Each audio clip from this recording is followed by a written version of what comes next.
sort of a defining moment, or can you remember when political discussions sort of really started interesting you, or was it more, were you a bystander for a long time as you were growing up? And I was definitely a bystander for a long time. So I wasn't one of these people who was involved in the uni politics club or anything like that, although I was always sort of in the middle of lots of things when I was at school. But it was really when I got,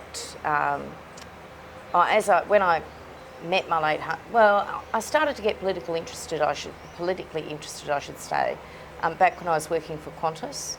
So at the time, it was a requirement to be a member of the union, and I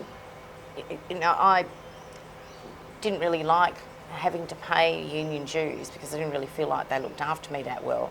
And then when I went to part-time at Qantas, there was a big push on them by the union to try and prevent part-time work. And so what they did was basically tried to limit the part-timers' hours and limit penalty rates for part-timers and all of those sorts of things. And I thought it was really short-sighted, and I basically stood up in a union meeting one day and said, you guys need to understand where the business is going. I said, this is a part-time business. You can't have full-timers sitting around for 3 hours in the middle of the day without any work on. And I said, if you start diminishing the remuneration for part-timers, you're playing straight into the company's hands, because within 10 years, this will be a predominantly part-time workforce, and you'll have bargained away all of the penalty rates. So anyway, they all shouted me down because I was just a part-timer who didn't know anything.